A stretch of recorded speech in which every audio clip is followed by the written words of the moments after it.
اعوذ باللہ من الشیطان الرجیم بسم اللہ الرحمن الرحیم السلام علیکم۔ امید ہے کہ تمام دوست خیریت سے ہوں گے۔ آج میں اپنے تمام دوستوں کو ہر قسم کی جسمانی خارش کا بہت ہی بہترین ریزلٹڈ علاج بتاؤں گا۔ جسم میں کسی حصہ پر اگر خارش ہے، تر ہے یا خشک، گندی سے گندی اور پرانی سے پرانی خارش کا شافی علاج ہے۔ ایسی ضدی خارش جو کسی بھی میڈیسن سے ختم ہونے کا نام نہیں لے رہی ہو، انشاءاللہ اس کے استعمال سے خارش کا جڑ سے مکمل خاتمہ ہوگا اور دوبارہ کبھی خارش ہوگی بھی نہیں۔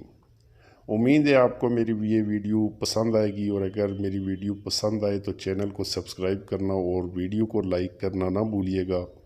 ساتھ بیل بٹن کو بھی لازمی پریس کر دیں تاکہ آپ کو میری ہر نئی ویڈیو کا نوٹیفیکیشن ملتا رہے۔ شکریہ۔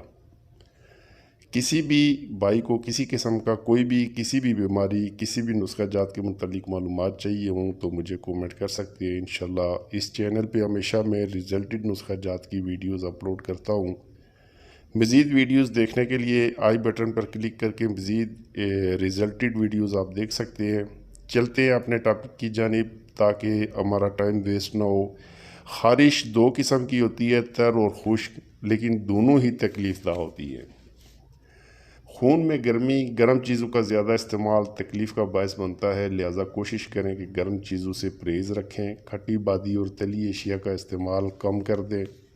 باہر کے چٹپٹے کھانے، سموسے، پکوڑے، ایسی چیزیں جو ہے وہ زیادہ تر نقصان دیتی ہیں، اور اگر کسی کو خارش کا مسئلہ ہو تو اس میں وہ زیادہ تکلیف کا باعث بنتی ہیں۔ انشاءاللہ آج جو نسخہ میں آپ کو بتاؤں گا یہ جسمانی ہر قسم کی خارش کو ختم کر دے گا۔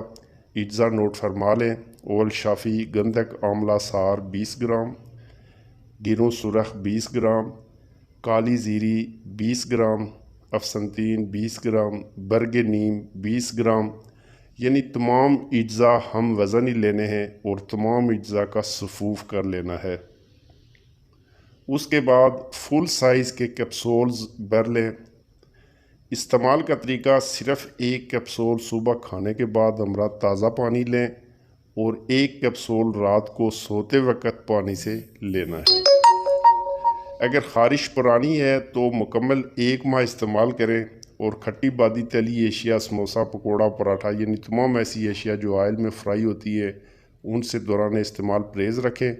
انشاءاللہ خارش کا جڑ سے خاتمہ ہوگا۔ بہت ریزلٹڈ عمدہ قسم کا نسخہ ہے، اس کو ضرور استعمال کریں۔ دعاؤں میں یاد رکھیے گا۔ انشاءاللہ نیکسٹ ویڈیو میں پھر ملیں گے۔ اجازت چاہتا ہوں۔ السلام علیکم۔